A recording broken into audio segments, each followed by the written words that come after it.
دیکھتی آنکھوں اور سنتے کانوں کو میری طرف سے السلام علیکم۔ کیا آپ بھی جڑواں بچے چاہتے ہیں؟ جانیے ماہرین جڑواں بچوں کی پیدائش ممکن بنانے کے لیے کیا مشورے دیتے ہیں۔ جڑواں بچوں کے حمل کے لیے بہت سے شادی شدہ جوڑے خواہش رکھتے ہیں، لیکن ماہرین کے مطابق صرف 200 میں سے ایک حمل ایسا ہوتا ہے جس میں جڑواں بچوں کی پیدائش ممکن ہوتی ہے۔ لیکن یہاں یہ بات جاننا بے حد ضروری ہے کہ ماہرین جڑواں حمل کو پیچیدہ حمل تصور کرتے ہیں، مگر جڑواں بچے کیسے پیدا ہوتے ہیں اور کس طرح جڑواں بچوں کا حمل ممکن ہے، آئیے ہم آپ کو بتاتے ہیں کہ ماہرین اس بارے میں کیا کہتے ہیں۔ جڑواں بچوں کا حمل کس طرح ممکن ہے؟ ماہرین کے مطابق ایک جڑواں حمل تو انسان کی جین میں ہوتا ہے، یعنی جہاں ماں یا باپ جڑواں پیدا ہوئے ہوں یا پھر دادا دادی میں کوئی اور پھر ان کی اولاد بھی جڑواں پیدا ہوئی ہو، تو ممکن ہے کہ ایسے بچوں کی شادی کے بعد ان کا حمل بھی جینیاتی طور پر جڑواں ہی ہو۔ آپ کے جڑواں بچے ہو سکتے ہیں یا نہیں؟ ماہرین کا کہنا ہے کہ ایسی کوئی دوا یا کوئی جدید طریقہ تو اب تک دریافت نہیں ہوا جس کے تحت جڑواں بچے پیدا ہونے کی گارنٹی دی جا سکے، مگر آج کے ایسا دیکھنے میں آیا ہے کہ بڑھتی عمر میں خواتین کا حمل ٹھہرنا، یعنی شادی دیر سے ہونے کے بعد بچے کی پیدائش میں بھی دیر کرنا، اس سے خواتین کے پیریڈ سائیکل میں کچھ ایسی ہارمونل تبدیلیاں دیکھنے میں آئی ہیں جس سے جڑواں بچوں کی پیدائش کے مواقع بڑھ گئے ہیں۔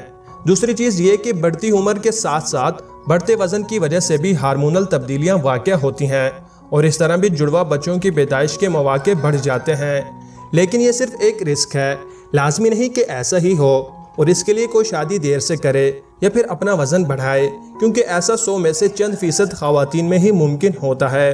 اس کے علاوہ ماہرین کے مطابق اگر ایک مرتبہ جڑواں بچے پیدا ہو جائیں تو ممکن ہے کہ اگلی بار بھی جڑواں پیدا ہوں، یا پھر حمل ٹھہرنے کی ادویات جن سے انڈا قدرتی طور کے بجائے دوا کے ذریعے بنایا جاتا ہے، ان ادویات کے استعمال سے بھی ممکن ہے کہ ایک کے بجائے تو انڈے بن جائیں اور جڑواں حمل ٹھہر جائے۔ حمل ٹھہرنے کی ایک بڑی وجہ بدقسمتی سے ہمارے معاشرے میں مباشرت کو ایک گند فعل سمجھا جاتا ہے، اس لیے مباشرت کے فوراً بعد اکثر عورتیں حمام چلی جاتی ہیں صفائی کے لیے۔ میاں بیوی کے درمیان مباشرت ایک حلال عمل ہے، اس میں کوئی گندا پن نہیں ہوتا اور حمام چلے جانے سے منی ضائع ہو جاتی ہے، لہٰذا فارغ ہونے کے بعد کم از کم 3 منٹ تک اسی پوزیشن میں لیٹے رہیں، اور ایک دوسرے سے الگ ہونے کے بعد بھی کم از کم 20 منٹ تک عورت حمام نہ جائے تاکہ منی ضائع نہ ہو اور اپنے ہدف تک پہنچے۔ حمل ٹھہرانے کا نیا طریقہ، کافی سارے مرد و خواتین اس بات کو لے کر پریشان ہوتے ہیں ان کو اولاد کے حصول کے لیے ہم بستری کب کرنی چاہیے اور کیسے کرنی چاہیے۔ حمل ٹھہرانے کا طریقہ، حمل ٹھہرانے کے بہترین دن۔ مفصل جواب، جہاں تک آپ کے سوال کا تعلق ہے کہ پریگننسی حمل امید ہونے کے کون سے دن مناسب سمجھے جاتے ہیں جن کے دوران میاں بیوی کو مباشرت کرنی چاہیے۔ میڈیکل سائنس کے مطابق عام طور پر خواتین کو ایک ماہ میں ان ایام ختم ہونے کے بعد اگلی بار ایام شروع ہونے تک عام طور پر خواتین کے جسم میں ایک بار بھی نہ بنا اور خارج ہوتا ہے۔ مرد کا مادہ منویہ یعنی اسپرم خاتون کے اندر 3 سے 5 دن تک زندہ رہتا ہے، جبکہ خاتون کے انڈے کی عمر عام طور پر 4 سے 12 گھنٹے ہوتی ہے۔ جدید تحقیق کے مطابق اگر خاتون کا انڈا اور مرد کے منی 4 سے 6 گھنٹے تک ساتھ رہیں تو حمل امید کے لیے گنے جاتے ہیں۔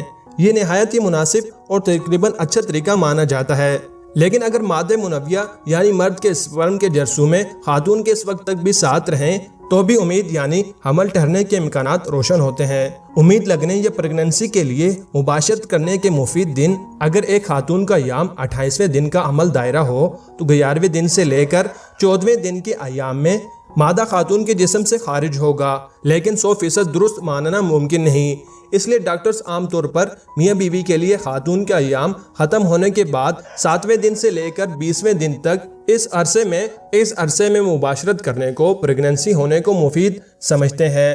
ان دنوں میں مباشرت تجویز کرتے ہیں۔ خواتین کے بیضے کے اخراج کے دن جانے کی علامتیں ایام گزر جانے کے بعد وجائنا خشک ہو جاتی ہے اور اس میں سروائیکل فلون بالکل بند نہیں ہوتا۔ پھر کچھ دنوں بعد وجائنا میں ایک طرح کا بڑی سائکلونیدین گم کی طرح کا چپکنے والا مواد یہ سیال سے ظاہر ہوتا ہے، پھر یہ سیال بہت زیادہ نمدار اور کریم کی طرح سفید سا ہو جاتا ہے۔ ان دنوں مباشرت پریگننسی کے لیے مفید ہوتی ہے۔ اس کے بعد وجائنا میں یہ سروائیکل فلوئنڈے مرغی کے کچے انڈے کی سفیدی کی طرح صاف اور چلنے والی سی ہو جاتی ہے۔ یہ دن پریگننسی کے لیے انتہائی مفید اور پر امید ہوتے ہیں۔ انتہائی مفید حمل کی مدت پوری ہو جانے کے بعد وجائنا ایک بار پھر سے خشک ہو جاتی ہے، یعنی اس میں سروائیکل لون یا سیال نہیں رہتا، اور اس کی رنگت سے اندازہ لگا سکتے ہیں کہ کابینہ کے اخراج نزدیک ہے۔ نئی شادی شدہ جوڑے کے لیے جماع کا طریقہ جس سے حمل جلدی ٹھہر جائے، اس طریقے کے بہت سے فوائد ہیں۔ نئی شادی شدہ جوڑے کے لیے ایک مفید طریقہ ہے، اس طریقے سے حمل ٹھہرنا نسبتاً آسان ہے۔ وہ مرد جن کو تناؤ کم ہو ان کے لیے بھی مفید ہے۔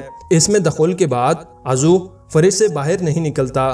گہرے دخول اور چھوٹے ذکر کے لیے ہی ایک مؤثر طریقہ ہے۔ اس صورت میں بیوی کی ٹانگیں مرد اپنے کندھوں پر رکھ لیتا ہے۔ بعض ماہرین کے مطابق حمل ٹھہرنے کے لیے یہ ایک مفید طریقہ ہے۔ وہ افراد جو زیادہ دیر تک مباشرت کر سکتے ہیں ان کے لیے شاندار اور زیادہ لطف اندیز طریقہ بھی ہے۔ امید کرتے ہیں کہ چھوٹی سی کاوش آپ لوگوں کو پسند آئی ہوگی۔